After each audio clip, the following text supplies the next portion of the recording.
Hi అండి, welcome to my channel. ముందుగా మా ఛానల్ చూస్తున్న ప్రతి ఒక్కరికి చాలా థ్యాంక్స్ అండి. ఈ ఆల్టి వీడియోలో అయితే నేను సాంబార్ తయారు చేస్తున్నానండి. ఈ వేంద్ర నాయన సాంబార్ అంటే తెలీదా ఏందని అనుకుంటారేమో. అందరూ కందిపప్పుతో చేస్తారు కదండి. నేనైతే కందిపప్పు తీసుకోవట్లేదండి, పెసరపప్పుతో చేస్తున్నాను. సూపర్గా ఉంటుందండి టేస్ట్. ఈ వీడియోని మీరు చివరి వరకు చూడండి, మీకు అర్థం అవ్వాలంటే స్కిప్ చేయకుండా, అప్పుడే మీకు అర్థమవుతుంది. ఇదేనండి వాటి వీడియో. నచ్చితే లైక్ చేయండి, షేర్ చేయండి, సబ్స్క్రైబ్ చేయండి. ముందుగా నేనైతే సాంబార్ కోసం 3/4 గ్లాస్ అండి పెసరపప్పు తీసుకున్నాను. ఏంది వీళ్ళు పెసరపప్పు తీసుకొని సాంబార్ అంటున్నారు అనుకుంటున్నారా? అందరూ కందిపప్పుతో చేస్తారు కదండి.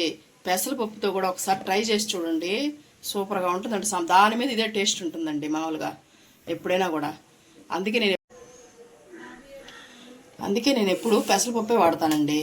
ఇదైతే ముందుగా మనం 1-2 సార్లు కడుక్కొని పొయ్యి మీద అయితే పెట్టి ఉడకేసుకున్నామండి.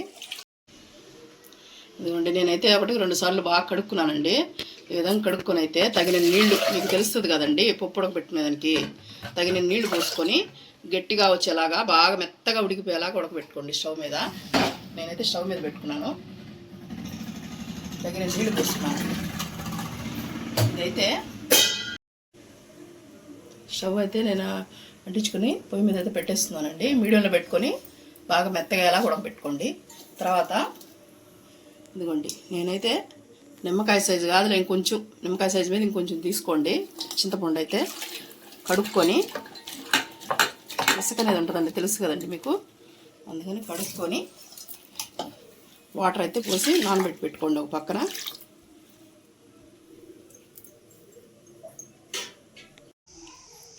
పప్పు అయితే పొయ్యి మీద ఉడుకుతుందండి ఒక పక్కన. నేనైతే కవర్గాలు కట్ చేసుకుందామని వచ్చానండి. చూడండి, సాంబార్కి కావాల్సినవి అన్నీ వేస్తేనే సాంబార్ రుచిగా ఉంటుందండి. ఏది ఒకటి తక్కువైనా కూడా అది రుచిగా అనేది ఉండదండి మనకి. చూడండి, కందిపప్పులైనా పెసరపప్పులైనా అన్నీ వేస్తేనే ఆ టేస్ట్ అండి. ఏదో ఒకటి తక్కువైనా ఆ రుచి రాదు. ఈ ముల్లంగి అయితే ముల్లంగి వేయకపోతే అసలు ఆ వాసన అంతా ఉండదండి. ముల్లంగి అంత టేస్ట్ ఉంటుంది సాంబార్లో. దొండకాయలు అన్నీ వేసుకుందామండి. ఈరోజు సాంబార్ అయితే అంత బాగా వస్తుందండి ఇది పెసరపప్పుతో అయితే.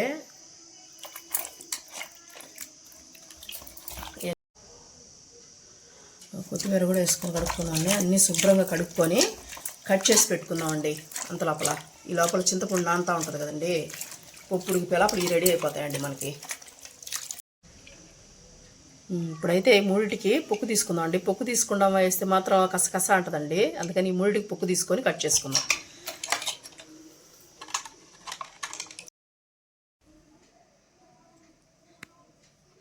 పొక్కు అయితే తీసుకున్నానండి. నేనైతే ఇట్లా రౌండ్గా కట్ చేసుకుంటానండి. ఇవైతే విడిగా కొంతమంది ఉడకబెడుతుంటారు, నేనైతే అలా పెట్టనండి. దాంట్లోనే వేసేస్తాను, ఉడికిపోతుంది ఇది. ఇప్పుడు కావాలంటే మీరు వస్తారు ఉడకదనుకుంటారు, ముల్లంగి అనేది బాగా ఉడికిపోతుందండి దాంట్లోనే. ఇలా కట్ చేసుకుంటానండి నేను. క్యారెట్ కూడా అంతేనండి, ఇలాగే కట్ చేసుకుంటా. ఇట్లా ఉంటేనే తినేటప్పుడు బాగా ముక్క బాగా తగులుతూ బాగుంటుందండి. ఇవన్నీ ఇలా కట్ చేసుకోవాలి. తర్వాత బెండకాయ అయితే ఇదిగోండి 2గా వేసుకుంటానండి. మునక్కాయ అంత సైజులో కట్ చేసుకుంటాను, అందుకే తినేదానికి బాగుంటుందండి ఇలా వేసుకుంటే. మునక్కాయ నేనైతే ఇంత సైజులో వేసుకుంటానండి. మునక్కాయ మనకి తినేటప్పుడు తగలాలి కదండి, మామూలుగా కరిగిపోతే సాంబార్ అయ్యే లోపల. అందుకని మనకి తినేటప్పుడు తెలియాలంటే ముక్కలాగా ఉండాలండి. వంకాయలు అయితే ఇప్పుడు కోసుకోవద్దండి, ఎందుకంటే కరుణ వచ్చేస్తాయి. మనం పొయ్యి మీద పెట్టుకునేటప్పుడు కోసుకుందాం. అది ఎప్పుడు చూపిస్తాను మీకు. అండి ఈరోజు దొండకాయలు, అలాగ దొండకాయ అయితే ఇదిగో ఇలాగ పొడుగ్గా కట్ చేస్తానండి. దొండకాయ 4గా కట్ చేస్తాను. సాంబార్లో దొండకాయ కూడా భలే టేస్ట్ ఉంటుందండి వేస్తే.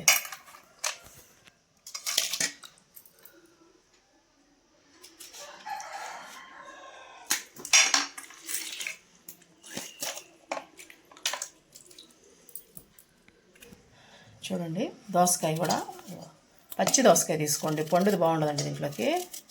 ఇట్లాగా పొడుగ్గా కట్ చేసుకోండి. బాగా ఉడికిపోతుంది, అంతలా ఉందనుకో బాగండి, బాగా ఉడికిపోద్ది మనం అన్నీ ఉడకబెట్టే లోపల. అలా అయితే కట్ చేసుకోవాలండి. ఇలా కట్ చేసుకున్నామండి.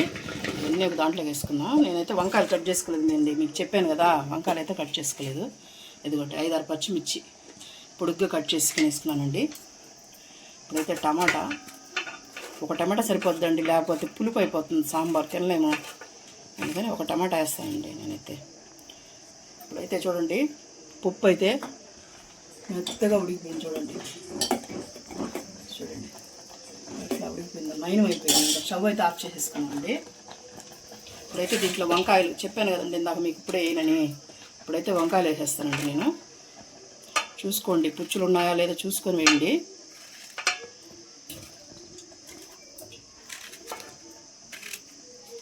బాగా చూసుకున్న తర్వాత అయితే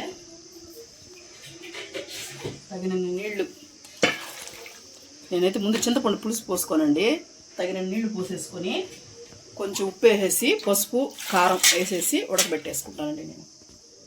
తర్వాత చింతపండు పులుసు పోస్తానండి. ఇప్పుడైతే పోయిను చూపిస్తాను. కారపొడి అండి, మనం పచ్చిమిర్చి వేసుకున్నాం కదండి, ఒక 1.5 స్పూను, 1 స్పూను, తర్వాత 1/2 స్పూను, 1.5 స్పూన్ సరిపోతుంది. పసుపు అయితే కొంచెం వేస్తున్నానండి, ఒక స్పూన్ అనుకోండి.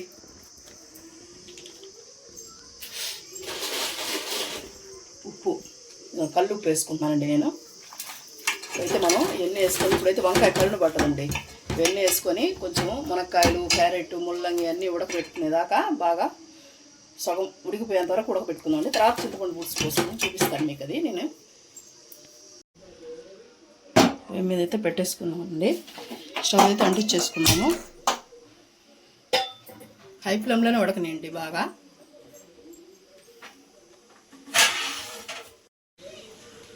ఇప్పుడైతే కొత్తిమీర కూడా కొంచెం వేసుకుందామండి, లాస్ట్లో కొంచెం వేసుకుందాము వాసనకి. ఇప్పుడైతే పెట్టి ఉడకబెట్టుకుందామండి మనం. 10 నిమిషాల తర్వాత అయితే మూత తీసి చూద్దామండి. చూడండి ఎలా ఉడికిందో. ఈ టైంలో సరే అండి, మునక్కాయ కూడా చూడండి 75% ఉడికిపోయిందండి, ఆల్మోస్ట్ 80% ఉడికింది. ఇప్పుడైతే మనం చింతపండు ఇందాక నానేసి పెట్టుకున్నాం కదండి, అదైతే ఇప్పుడు పోసేసుకున్నాం ఈ టైంలో. ఇప్పుడు ఆ 25% ఉడికిపోద్దండి. ఇప్పుడు ముందే వేసేసామంటే పులుపు కొడకదండి అది, అందుకని ఈ టైంలో పోస్తానండి నేనైతే. ఒకసారి ఇలా చేసి చూడండి మీరు, మామూలుగా అన్నింటిలో కలుపుకుంటారు కొంతమంది, అలా కన్నా ఇలా బాగుంటుందండి టేస్ట్.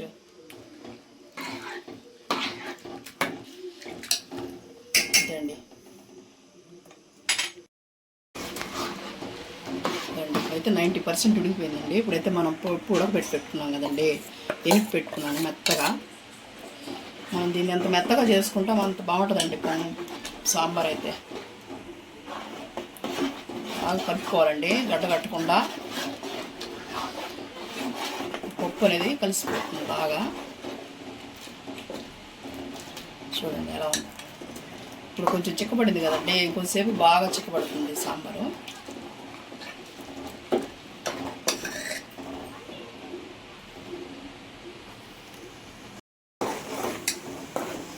ఇప్పుడే కదండి పప్పు వేసాను, ఉడకనివ్వండి కాసేపు.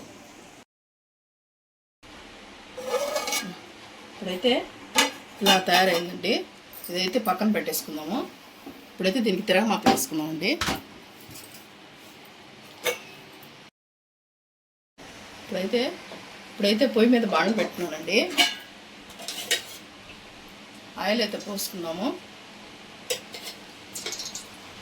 1.5 స్పూన్ పోసానండి. అయితే ఒకదాని మీద ఒకటి వేసేసుకున్నామండి. చూడండి ఆవాలు, జీలకర్ర, మెంతులు వేస్తున్నానండి నేను. ఎండుమిర్చి,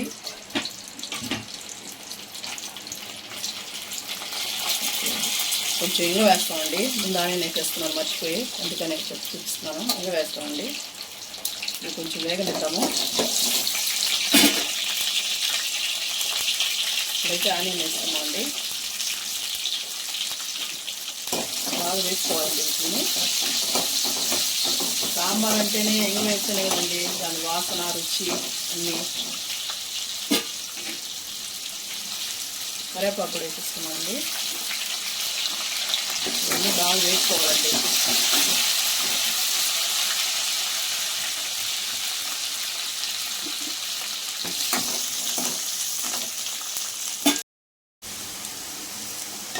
అయితే ఇది పోయిందండి. తిరగమాత అయితే తీసేసుకున్నాము. వేసేసుకొని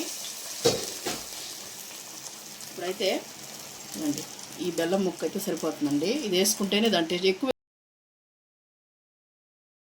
అది సరిపోతుంది ముక్క ఇంత సాంబార్కి. ఫైనల్గా కొత్తిమీర వేసుకుందామండి కొద్దిగా. అయితే నేనైతే వేస్తున్నానండి ఆర్చి సాంబార్ మసాలా అండి. ఒక స్పూన్ అయితే వేస్తున్నాను. అంతేనండి. ఇంకొంచెంసేపు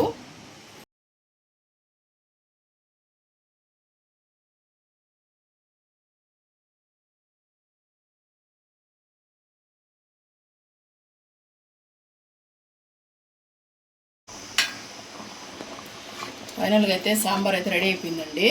స్టవ్ అయితే ఆఫ్ చేసేసుకున్నాము. సర్వింగ్ అయితే చేసేసుకున్నామండి. సర్వింగ్ బ్యాగ్లో తీసేసుకుంటున్నాను నేను. చూడండి ఎంత చిక్కగా వచ్చిందో చూడండి. ఫైనల్గా అయితే బౌల్లోకి అయితే సర్వ్ చేసుకున్నామండి. కొత్తిమీర అయితే వేసేసుకున్నాము. ఇవాళ వీడియో అయితే ఇదేనండి. మీకు నచ్చితే లైక్ చేయండి.